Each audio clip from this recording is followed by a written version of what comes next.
L'A/B testing, un vaste sujet. Reprenons pour commencer la définition. L'A/B testing est une démarche de test qui est conduite sur un support web, un site internet, une page d'atterrissage, une application mobile et une publicité, par exemple. L'objectif de cette approche est donc de valider des hypothèses visant à optimiser et améliorer la performance d'un support. Ça peut être un bouton d'appel à l'action où on voudrait choisir une couleur. Ça pourrait être la manière dont est écrite une phrase qui permet de déclencher une vente. Ça pourrait être de tester un élément de réassurance dans un tunnel de vente. Pour cela, et pour mettre en place une stratégie d'A/B testing, on va comparer deux versions d'une page web ou de tout autre support. Et on va regarder laquelle est plus performante. On note ces variations A et B. A étant la version originelle, où B est l'hypothèse d'optimisation potentielle. A, c'est la page que vous avez aujourd'hui, et B, c'est le test que vous allez faire. Pour un test A/B classique, les variations A et B de vos pages sont sur la même URL. Alors, vous pouvez aussi noter que l'A/B testing peut être aussi appelé split testing ou split URL testing. Petite différence, c'est que pour le split URL testing, la variation nommée B, elle a sa propre URL de page. Mais rassurez-vous, votre audience, elle, ne verra pas la différence.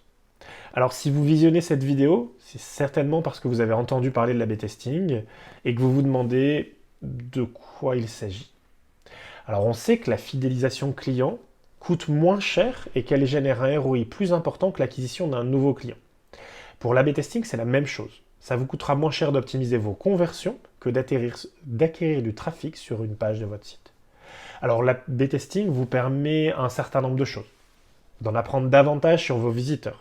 Vous pourrez ainsi recueillir des informations précises sur le comportement, les besoins et les habitudes des utilisateurs à chacun de vos tests. De valider des hypothèses d'optimisation par des données qui sont scientifiques. Vous allez pouvoir faire les hypothèses que vous voulez, il n'y aura plus de place au hasard, puisque la décision, elle partira non pas d'une intuition, mais de données directement associées aux performances issues de chaque test. Et enfin, de miser sur une stratégie qui fonctionne grâce au test A/B, vous allez apprendre davantage sur vos visiteurs, et donc, vous pourrez concentrer vos efforts et investir votre argent sur ce qui marche le mieux pour votre audience. Alors l'A/B testing, comment ça marche ?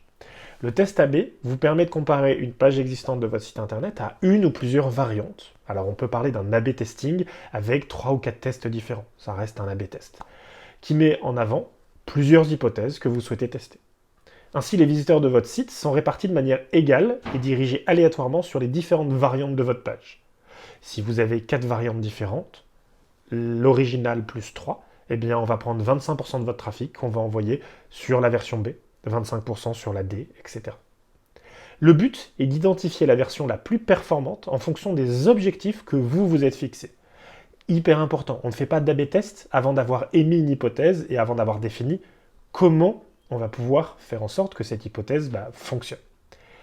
Et donc la première étape va être de définir cette hypothèse et ensuite, une fois qu'on aura fini l'A/B test, de mesurer pour voir quelle est l'hypothèse qui génère le meilleur taux de conversion.